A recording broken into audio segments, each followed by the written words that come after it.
de Deus, Mateus capítulo 22, versículo 34 ao 40. Olha aqui, preste bastante atenção, tá? Aqui são fariseus conversando com Jesus. Mateus 22, versículo 34. Você pode também acompanhar na tela. E os fariseus, ouvindo que ele fizera emudecer os saduceus, ou seja, e os fariseus vindo que Jesus calou a boca dos saduceus, eles reuniram-se no mesmo lugar. E um deles, um doutor da lei, interrogou Jesus para o experimentar e disse assim: Mestre Jesus, qual é o grande mandamento na lei? E Jesus disse: Amarás o Senhor, teu Deus, de todo o teu coração, de toda a tua alma e de toda a tua mente. Em outras versões diz entendimento. Este é o primeiro grande mandamento, e o segundo, semelhante a este, é: amarás o teu próximo como a ti mesmo. Destes dois mandamentos dependem toda a lei dos profetas. Agora vire comigo para Romanos capítulo 12, versículos 1 e 2, também está na tela. Olha o que diz, Romanos 12, 1 e 2. Rogo-vos, pois, irmãos, pela compaixão de Deus, que apresenteis os vossos corpos como sacrifícios vivos, santo e agradável a Deus, que é o vosso culto racional. Olha o versículo 2. Não sede conformados com esse mundo, mas sede transformados pela renovação da vossa mente, para que experimenteis qual seja a boa, a agradável e a perfeita vontade de Deus. Só abrindo um parênteses antes de entrar aqui. Se eu quero experimentar a boa, a agradável e perfeita vontade de Deus, eu tenho que renovar não o meu espírito. Porque quando eu aceito a Jesus, Deus sopra, eu sou salvo e Ele tratou do meu espírito. Mas o que Ele está falando é: você quer viver a vontade agradável e perfeita de Deus? Renove a sua mente. Olha de novo Ele tratando a mente aqui. A mente. E deixa eu colocar até uma base em tudo isso que eu falei. Deus, Ele é trino, Ele é três em um. Você já ouviu falar da trindade. Trindade não é um termo bíblico. É um conceito que o homem criou para tentar, de alguma forma, acomodar a ideia de Deus. Um Deus que é Pai, um Deus que é Filho, um Deus que é Espírito Santo. Ele é um, mas ao mesmo tempo Ele é três. Ele se manifesta de três maneiras. Eu me relaciono com Ele de três maneiras diferentes. O meu pai se relaciona comigo como filho. O meu filho se relaciona comigo como pai. A minha esposa se relaciona comigo como esposo. E você se relaciona comigo como pastor. Eu sou só uma pessoa. Mas eu me relaciono com as pessoas em maneiras diferentes, em dimensões diferentes, se assim eu posso dizer. Então a matemática de Deus é um pouco diferente da nossa. Ele é três, ao mesmo tempo Ele é um. E Deus sendo três em um, Ele cria o homem à sua imagem e semelhança. E quando Ele cria o homem à sua imagem e semelhança, Ele também vai fazer, coincidentemente, um homem em três instâncias, em três dimensões. Nós somos corpo, nós somos alma e nós somos espírito. Porque nós somos a imagem e semelhança de um Deus que é três, mas é um. É lindo isso aqui. A poesia bíblica é maravilhosa. Daí, você vê Jesus lá em João 3,16, texto áureo da Bíblia: porque Deus amou o mundo de tal maneira que deu seu único filho. O contexto desse versículo é o seguinte: tem um homem chamado Nicodemos, que gostou da mensagem pregada por Jesus, daquilo que Jesus falou sobre um novo nascimento, sobre conversão, sobre vida eterna, e de madrugada, porque ele é um líder, ele é um religioso na sinagoga, ele não quer que os seus amigos pastores da sinagoga fiquem sabendo que ele está procurando Jesus. Então ele vai de noite e procura Jesus e fala assim: Senhor, eu ouvi a tua mensagem, aquilo tocou comigo, eu quero poder entender. Como é que eu tenho essa vida eterna que você está pregando e tanto falando? Aí Jesus fala assim: você tem que nascer de novo. Olha, mas como? Eu já sou velho, como é que eu vou de novo entrar no ventre da minha mãe? É porque ele não estava entendendo a dimensão que Jesus estava falando. Jesus não estava falando da dimensão do corpo. Jesus estava falando da dimensão do espírito. Então a Bíblia, ela fala do corpo, ela fala da alma, ela fala do espírito. Então eu tenho um corpo, que o corpo me traz uma noção sensorial, geográfica, espacial. Então o corpo ele me traz informações através dos meus sentidos. Eu vejo algo, então eu tomo decisões em cima daquilo que eu vejo. Se vem um ônibus passando, eu não vou atravessar a rua. Por quê? Porque o meu corpo, o meu olho fala, não atravessa. Então o meu corpo me ajuda a ter uma noção sensorial e espacial das coisas. Eu também sou espírito, e era sobre o espírito que Jesus estava falando com Nicodemos. Você tem que nascer de novo no espírito, ou seja, eu tenho um espírito que está adormecido, mas quando eu aceito a Jesus, Deus vem e sopra em mim, e o Espírito Santo entra e ativa aquilo que estava adormecido dentro de mim. Eu não tinha antes percepção espiritual e sobrenatural, e eu passo a ter. Por quê? Porque o Espírito Santo passa a habitar no meu espírito e cuidar de mim. É por isso que você antes ia e participava de rodas de amizades, de grupos de WhatsApp, e depois que você recebeu esse espírito, quando eles começam a falar, você se sente incomodado, e aí você sente algo falando para dentro de você assim, ó, sai desse grupo, isso aí não vai te levar a lugar nenhum. Antes você não sentia isso, agora você sente. Por quê? Porque você tem o Espírito Santo, e ele ativou a sua noção espiritual do sobrenatural, o Espírito. Mas nós pregamos pouco sobre a alma. Alma e mente é a mesma coisa. O que é a alma e a mente? É a sua autoconsciência. Pensamentos, intuições, inteligência, entendimento, sentimentos. Então o corpo é a consciência espacial. O espírito é a consciência divina. E a alma é a autoconsciência. Você pode parecer, pastor, está falando que nem um psicólogo, que nem um psiquiatra. Eu estou falando Bíblia. Eu estou falando que Jesus falou. Jesus não veio só para salvar o teu espírito, não. Ele também veio para te melhorar e salvar a tua alma e o teu corpo. O que a Bíblia tem para você não é só espiritual, não. Ele tem a perfeita, a boa e a agradável vontade para a sua vida através da renovação da sua mente. Deus não quer só te levar para o céu. Ele quer que enquanto você viva na terra, você viva com plenitude, entendendo que Ele também tem um trabalhar na sua alma e no seu corpo. Então, o que isso tudo tem a ver, pastor? Eu vou amarrar aqui para você. O texto que nós lemos, Jesus está conversando com fariseus que questionam. Aí ele fala assim, ó, como é que você, qual é o maior mandamento? Amarás o Senhor teu Deus de todo o teu coração, de toda a tua alma e de toda a tua mente. Jesus foi redundante, percebeu? Ele falou coração, ok, mas ele está falando agora da tua alma e da tua mente. Mas calma aí, alma e mente é a mesma coisa? Por que Jesus diria assim, ame ao teu Deus, amarás o teu Deus com todo o teu coração, com toda a tua mente e com toda a tua mente? Por que ele repetiu duas vezes o mesmo conceito de alma, o mesmo conceito de mente? É porque Jesus sabia, foi Ele que te formou, Ele é Deus também, de uma maneira misteriosa, Ele tem todo o conhecimento. E hoje se sabe, se entende que a mente tem duas funções básicas. Primeira função, memória, se recordar daquilo que aconteceu. Segunda noção básica que a mente tem, imaginação, pensar para aquilo que está à frente.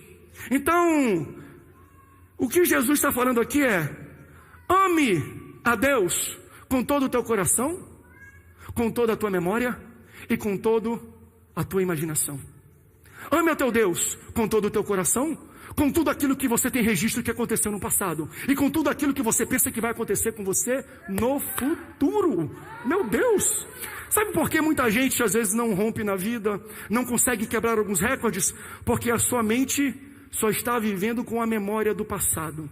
Porque você só ativou, você só trabalha, você só tem resquícios daquilo que aconteceu lá atrás. Mas eu vim aqui para te falar, e a Bíblia cita isso, você não tem apenas uma memória que faz você olhar para trás, mas Deus te dá uma imaginação para você pensar e profetizar e ter fé nas coisas que vão acontecer no seu futuro. A memória é do tamanho de um guarda-roupa. A imaginação é do tamanho do universo. Mas o grande problema é que muita gente prefere viver dentro do cubículo do guarda-roupa, ao invés de pisar no universo que Deus tem aberto de oportunidades, de coisas boas, de coisas novas, de boas notícias, de crescimento, de cura que Ele tem para você. Aí você fica preso no guarda-roupa. Ele me traiu, ele me abusou, ele me roubou, ele me mentiu, ele me trapaceou. Você não vai progredir se a sua vida, e você usa a sua mente e a sua alma só para ativar a memória e as coisas erradas e ruins que aconteceram com você no seu passado. Você não vai conseguir imaginar algo novo, um horizonte aberto que Deus tem para você, se você está preso com coisas do passado. Tanto é verdade, no Antigo Testamento Deus já trata disso. O profeta Isaías, ele cita em Isaías 43, e ele tem uma profecia para o povo de Israel. Entenda você que profeta é um homem que Deus levanta para falar coisas acerca do futuro. Se eu falar aqui para você, eu profetizo sobre a sua vida, e você faz assim: o seu ano de 2014 vai ser o melhor ano da sua vida. Não vai fazer sentido, por quê? Porque a profecia não é para o passado, a profecia é para o futuro. Eu profetizo para o futuro, eu profetizo: o segundo semestre de 2021 vai ser melhor do que o primeiro, Deus vai te abençoar, Deus vai abrir portas. Eu profetizo para o futuro. Mas olha o que está acontecendo em Isaías 43, gente. Ele levanta Isaías não para profetizar para o futuro, mas para profetizar para o passado. Porque o povo de Israel estava sendo muito combatido, muito invadido, e eles estavam travados com situações que aconteceram, com memórias passadas, com traumas passados, e não conseguiam ver o universo de oportunidades e imaginar o que Deus poderia fazer para frente. Aí ele pega um profeta para imaginar, na verdade para profetizar para o passado, dizendo assim: ei, não se lembre das coisas passadas, esqueceis as coisas antigas, eis que eu faço uma coisa nova. Aí ele fala assim, ó: vocês não podem ver. Em outras palavras, vocês não conseguem imaginar, não conseguem olhar para frente. Eu vou abrir caminho no deserto e eu vou abrir rios no ermo. Ele está falando: vocês não estão imaginando. Eu tenho um caminho no deserto, eu tenho um rio no ermo. Para de ficar olhando para as coisas que aconteceram para trás. Deus tem um universo de descobertas, Deus tem um universo de mudança, Deus tem um universo de milagre, Deus tem um universo de coisas boas para aqueles que abraçam e começam a imaginar. Use a sua mente para pensar para o futuro, para frente. Pare de usar a mente só com a memória de coisas ruins do passado. Aí o profeta fala assim: enquanto vocês viverem olhando para trás, vocês vão atropelar o que tem na frente. Enquanto vocês ficarem presos com picuinhas que aconteceram lá atrás, vocês não vão conseguir imaginar o que Deus pode fazer na vida de vocês aqui para frente. Efésios 3:20 diz assim, ó: aquele que é capaz de fazer infinitamente mais do que nós pedimos ou pensamos. Ele está falando da imaginação. O que Deus está falando aqui é aquele que é capaz de fazer infinitamente mais do que você pode pedir ou pensar. Sabe o que Deus está esperando de você? Você pensar e imaginar. Quando você pensar e imaginar, Ele vai exceder e fazer melhor do que você está imaginando. Mas Ele está esperando: pensa, imagina, sonha, olha para frente. O grande problema é que Deus não excede na sua vida, não faz melhor, porque você não está pensando para frente, você não está imaginando, você está remoendo memórias passadas. Como é que Deus vai exceder coisas para trás? Está falando: olha para frente, eu quero te surpreender, eu quero ir além. Você não imagina o que Deus vai fazer na sua vida quando você começar a imaginar as coisas maravilhosas que Ele tem para você. Por isso, comece a imaginar prosperidade, comece a imaginar cura, comece a imaginar bênção, comece a imaginar prosperidade, comece a imaginar multiplicação. Imagine coisas, porque Deus está esperando a gente imaginar para Ele pisar em cima e falar: eu vou exceder e eu vou muito mais além daquilo que tu imagina, André. É por isso que vocês viram, quando eu cheguei aqui, eu falei: Senhor, estou imaginando aqui, Deus me deu, eu começo a imaginar, não fico olhando para trás não. Faz um 3D dessa igreja aqui, fizeram um 3D bonito, a gente vai chegar lá. Vocês estão olhando, vamos chegar lá. Por quê? Porque eu estou imaginando. Falei: bota no 3D o que eu estou imaginando aqui. E sabe o que Deus está fazendo? Ele está excedendo aquilo que nós imaginamos. A palavra fala assim: assim como um homem pensa, assim ele é. Então, antes de você chegar num lugar, o seu pensamento tem que chegar naquele local. Se vocês acham que isso aqui está bonito, é porque vocês não viram o que eu pensei já para essa igreja, o que eu já imaginei para essa igreja. A minha oração é: Senhor, estou pensando coisas maiores. Aí o Senhor falou: não tem problema não, imagina. Porque eu farei além daquilo que você pode pensar e imaginar. Louvado seja o nome do Senhor. Então a gente tem que pensar para frente, imaginar como se fosse hoje. Bota no 3D, por quê? Porque eu preciso ver como se fosse hoje. Olha, Ana, na Bíblia, é uma mulher que não pode ter filhos. Ela recebe um diagnóstico, ela é estéril. Você acha que todo dia ela fica levantando e trazendo para a memória dela o diagnóstico do médico? Não. Ela não vive de memória não, ela vive do futuro, ela vive da imaginação. É tanto que ela vai no culto, e ela não é boba, ela imagina o filho que Deus vai dar para ela. Ela fala assim: Senhor, eu estou aqui no culto, se eu sair hoje desse culto, e eu deitar com meu marido, e eu engravidar, o meu filho será profeta na tua casa. Ela já está imaginando o filho e o que o filho faz. Aí quando ela sai de lá, o semblante dela muda, ela deita com seu filho, ela tem um filho chamado Samuel. Abre parênteses. Por que Samuel? Porque o nome, a parte mais importante do nome é o El. El quer dizer El Shaddai, Elohim, Eu Elion. O que ela fez? Ela colocou Deus dentro do projeto e dos planos dela. Ela colocou Deus dentro do nome do menino, porque ela falou: esse menino eu não podia ter, foi Deus que me deu. Esse menino é um milagre de Deus, por isso eu vou colocar o nome de Deus no nome daquilo que eu estou gerando, porque ele é filho de Deus e eu vou entregar para Deus. Ela imaginou o que seria o filho. Ela teve o filho. Com 3 anos de idade ela leva, vai lá para a igreja. E ele cresce na casa do Senhor. Todo ano, Ana vai até o seu filho e leva para ele um presente. O que uma mãe dá para de presente para um filho? 3, 4, 5, 6 anos? PlayStation, Xbox, dá uma bola de futebol, uma camisa do Paysandu. Esse menino vai ser vitorioso. Sabe o que ela leva para ele? Uma estola sacerdotal, uma roupa de sacerdote. Mas ele não podia ser sacerdote, ele era muito novo.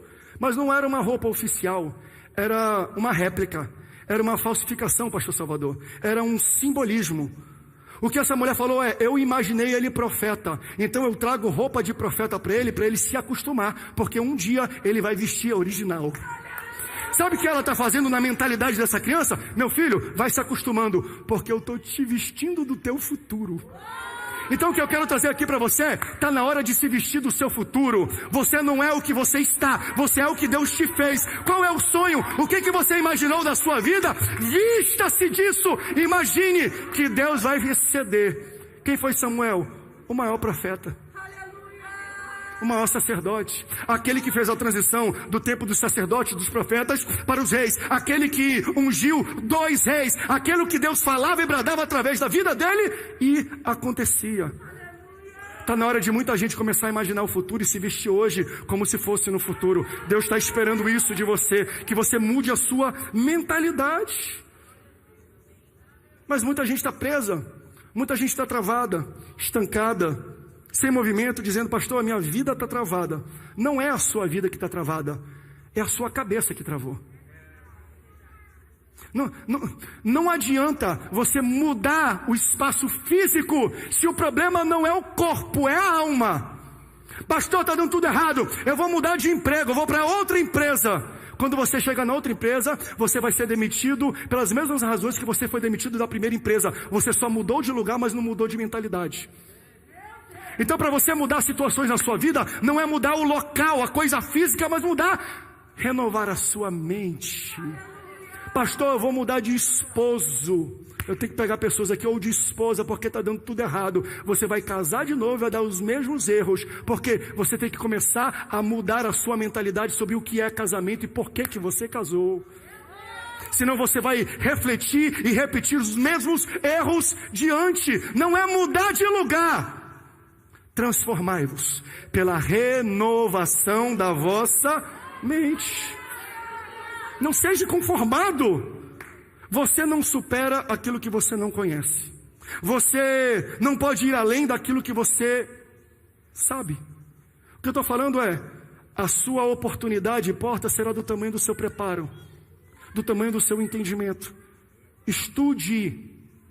Eu nunca vi um pastor pentecostal falando isso, não. Estude, amplie o seu conhecimento e a sua capacidade de pensar. Quanto mais você aumenta o seu conhecimento, mais você amplia as possibilidades de trajetória da sua vida. Estude. Sabe onde a sua vida parou? Na última coisa que você aprendeu. E eu postei isso na internet. Onde foi? Qual foi a última coisa que você estudou? Qual foi a última coisa? Seja um eterno aprendiz.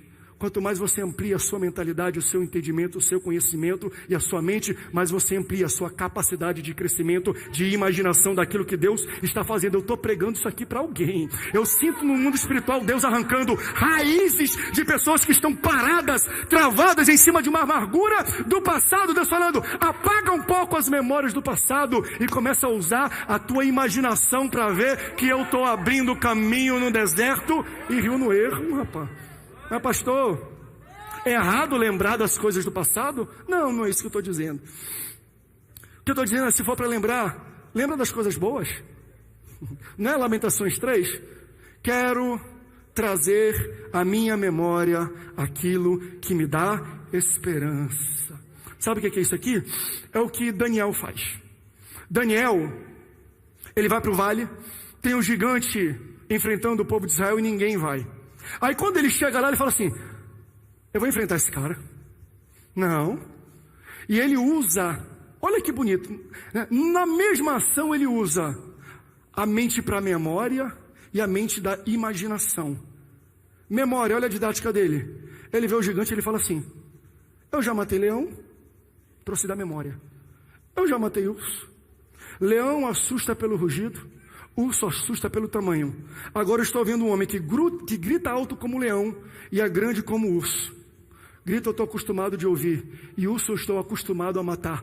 Pode vir, Golias, pode vir para frente, porque eu já fiz, eu já venci, eu trouxe para minha memória as conquistas. Então se for para usar memória, traz as conquistas. Mas pastor, foi com luta. Mas lembre das lutas como lição e traz a conquista. Essa é a didática de Daniel. Eu já matei leão, eu já matei urso, peguei na minha memória, mas eu não vivo do passado. Eu olho para frente, ele pega a pedra, ele pega o estilingue e ele vai em direção a Golias dizendo assim, hoje ainda o Deus de Israel vai me dar a tua cabeça na mão e o teu corpo para as aves de rapina e para as bestas. Ele sai da memória do passado e começa a imaginar como é a vitória dele. Ai, gente, você pode dar glória a Deus por isso?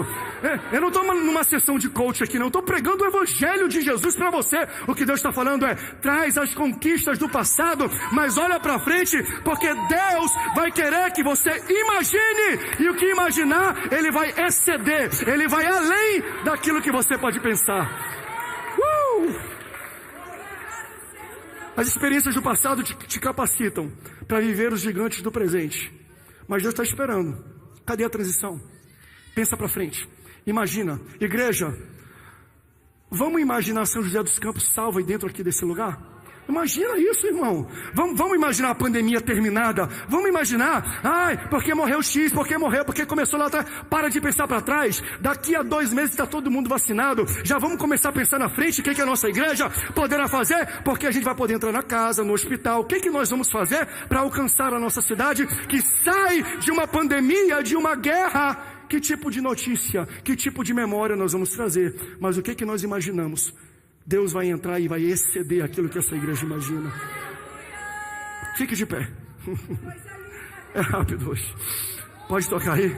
Meu Deus. Tô botando concreto no fundamento. Tô te dando força. É rápido aqui. A flecha é rápida porque Deus quer que você saia daqui animado. Deus está querendo falar o seguinte: eu vou acordar gente de madrugada que eu já tinha dado sonho. Eu vou levantar gente que eu botei vocação e você está parado. Você não imaginou aquilo que eu poderia fazer através da sua vida. Aleluia. Deus está ministrando no coração de pessoas feridas, pessoas paradas, pessoas travadas com problemas do passado. Deus está querendo falar: esqueça das coisas passadas. Não considerei as coisas antigas. Comece a imaginar a sua casa salva. Comece a imaginar São José dos Campos livre do Covid. Comece a imaginar a sua empresa abrindo várias sucursais, expandindo por todo o Brasil. Imagine isso. Pastor, eu imaginei tudo. Todo dia eu sonho, mas não aconteceu nada. É porque eu preciso pregar sobre a terceira parte, que é bem rápido. Você também não vive só de imaginação. Você vive de ação. Mas não adianta você agir se você não pensar antes o que vai fazer. Não é isso? A Bíblia fala, vai construir uma torre, primeiro faz o cálculo, primeiro imagina, primeiro vê o projeto e vê se dá. Deu, pé na toba, porque Deus está contigo. Moisés chega com o povo de Israel, sai do Egito, abre o Mar Vermelho, chegam na Península do Sinai, no Monte Sinai. Deus fala: eu quero falar com o meu povo. O povo fica com medo, Moisés sobe sozinho. Quando ele chega lá, Deus, olha que coisa extraordinária, Deus coloca na mão de Moisés, não o que Moisés imaginou, o que ele imaginou. Falou assim: é isso que eu estou imaginando para o meu povo. Pega aqui a tábua da lei, isso aqui é a minha imaginação, é o que vai reger o futuro do meu povo. Não só isso, Deus falou o seguinte: pega aqui a planta do tabernáculo. O tabernáculo é o local onde eu vou me relacionar com o meu povo. Aleluia. Você sabia que desde que Deus te tirou do Egito, Ele imaginava, Ele sonhava com o dia de aproximar de você? A imaginação de Deus, o que Deus pensava para o futuro é: eu preciso estar perto do meu povo. Pega aqui, Moisés, o que eu imagino para o meu povo é o tabernáculo. Ele dá a planta do tabernáculo, o material, os itens, os objetos que estão lá dentro, porque tudo que Deus quer é se relacionar contigo. Tudo, o que Ele imagina, Ele quer ter um relacionamento. Quando Moisés desce com o que Deus imaginou, o que Ele faz? Está aqui a planta, corta a árvore, vamos fazer as colunas, pega pano, vamos fazer a cobertura, pega tijolo, queima isso, vai, cadê o ouro, derrete, vamos fazer isso aqui. Por quê? Porque você não vive também só de imaginação, você vive de execução. Como primeira mensagem, eu não vou colocar mais coisas, senão é muito conteúdo e às vezes a gente fica, vamos parar nesse primeiro estágio. Deus está te pedindo hoje para fazer uma mudança. Se for para olhar para o passado, olhe para as conquistas. Traga à sua memória aquilo que te dá esperança. Mas qual é o desafio que você precisa pensar para frente? Imagine. É como Ana. Ana não podia ter filhos. Ela tinha o nome do menino e a vocação e a profissão antes do menino nascer. Ela imaginou. Imagine o seu filho se você não pode ter filhos.